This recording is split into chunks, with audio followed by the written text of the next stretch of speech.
we have with us, Dr. and Sri PM Prasad, Chairman cum Managing Director, Central Coalfield, as a chief guest of today's function of HR Conclave. Mr. Ejaz Ahmed, Director, BOPT, Eastern Region. Professor Dr. Sabita Sengar, Honorable Vice President, Jharkhand Rai University. Professor Dr. Piyush Ranjan, Registrar, Jharkhand Rai University. Dignitaries, learned speakers who are attending this conclave on virtual mode, and dear students. I am really delighted to be connected with you all through virtual mode, which is outcome of this pandemic. This is the opportunity. I consider this as an opportunity, isn't it? You all will agree with me. Before I start, I would like to thank Dr. Sengar for giving her inaugural address, and also Mr. Ejaz Ahmed for such a long and detailed informations about the HR and the effect on HR due to this pandemic. I would like to thank both of you, and I also would like to thank Jharkhand Rai University for organizing, along with DOPT, this HR conclave. As you all know, our country was progressing steadily till March 2020. Our target was to achieve 7 to 8% growth every year. But due to the pandemic, all over the world, we all were in panicky situation.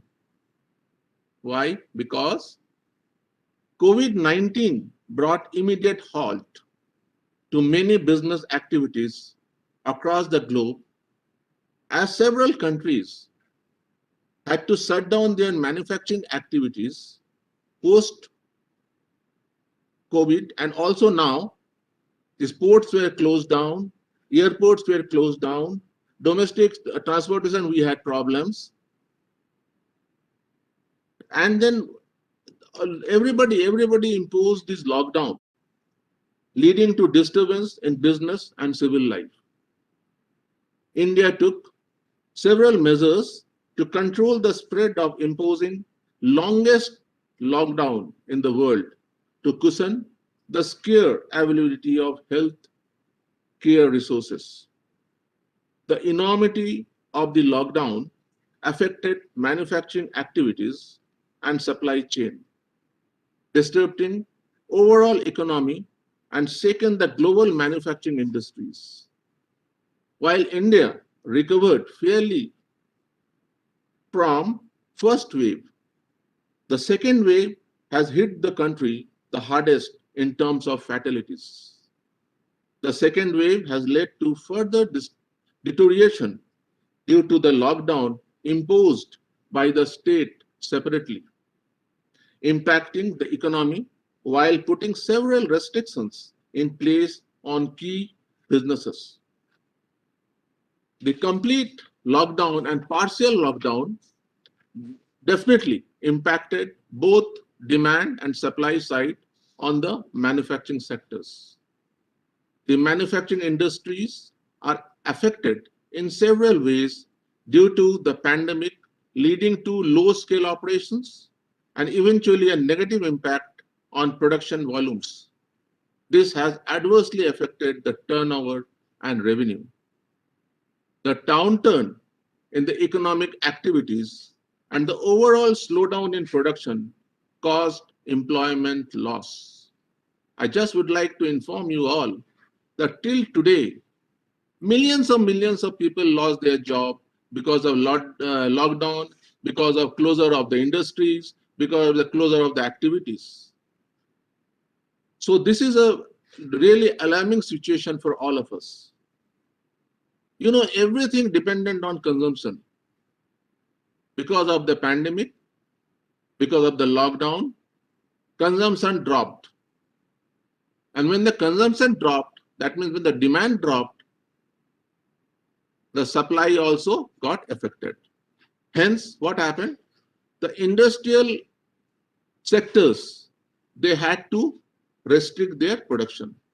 And Because they had to restrict their production, they had to ask the labor, they had to ask the people to either go back to their respective home or they lost their job.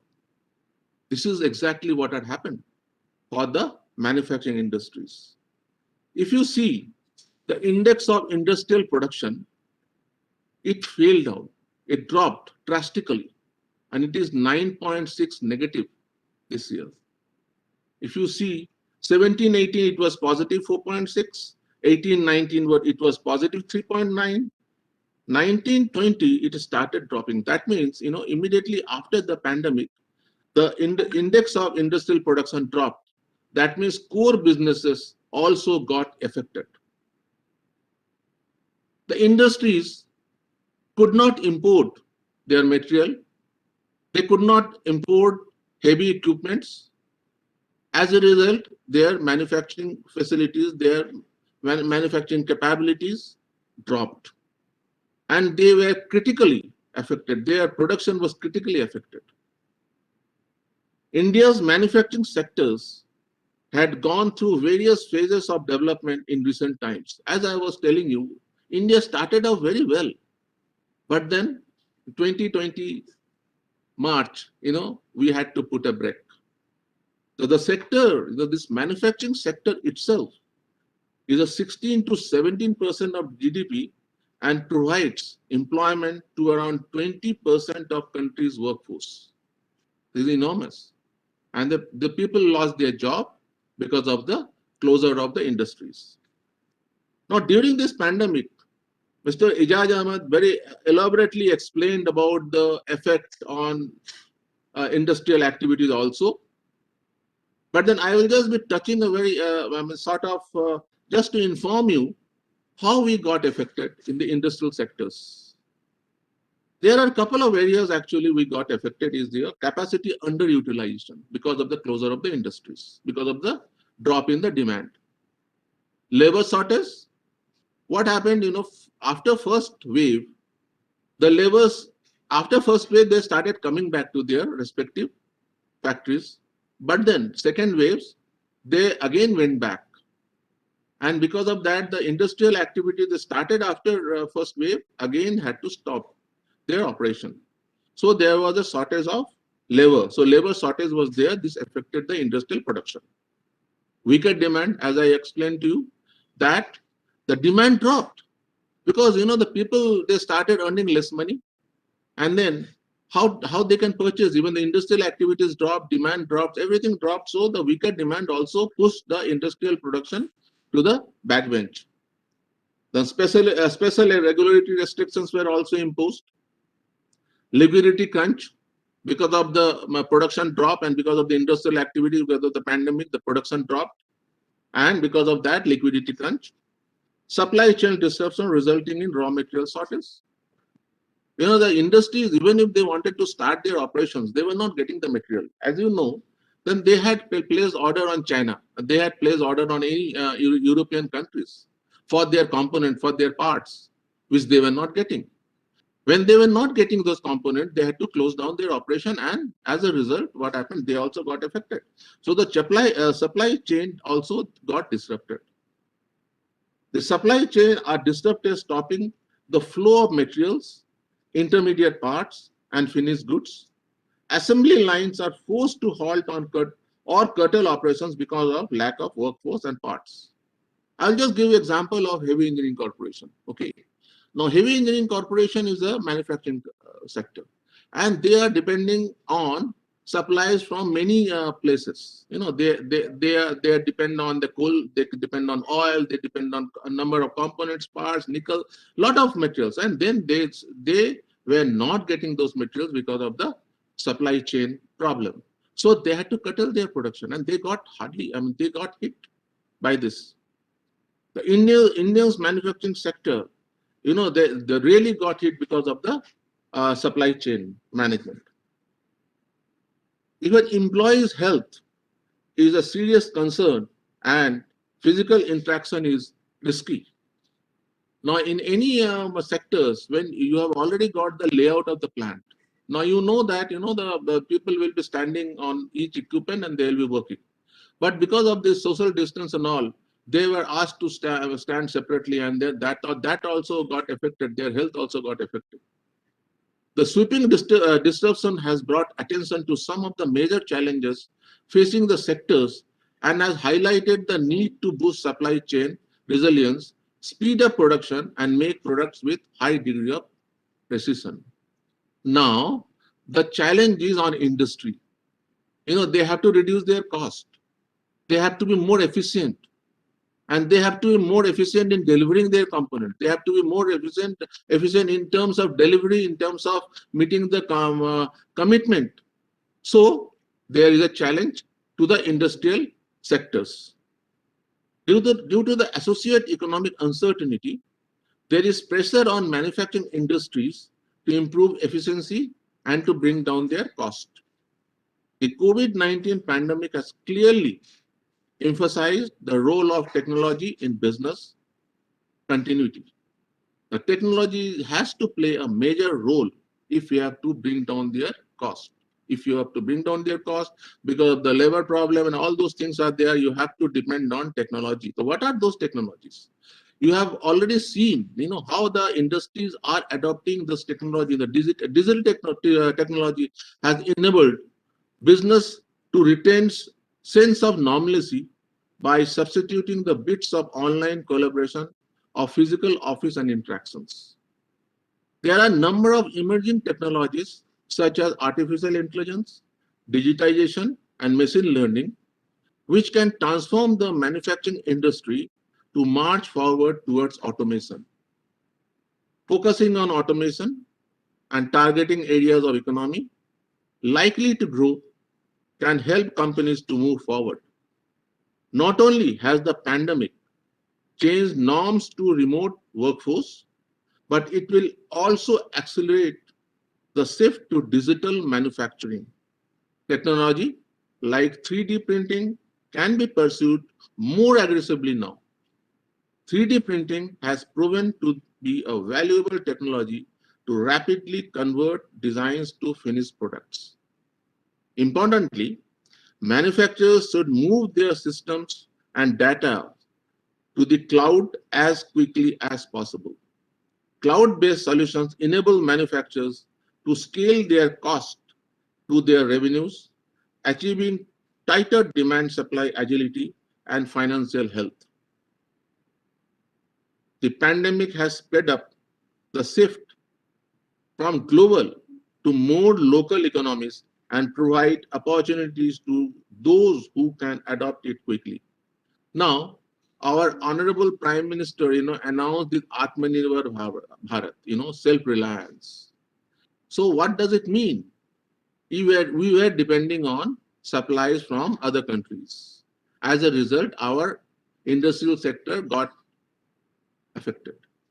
Now the industrial sectors have started thinking of locating some small industries, or they are in fact encouraging the MSMEs to establish their manufacturing sectors very close to their manufacturing industrial house.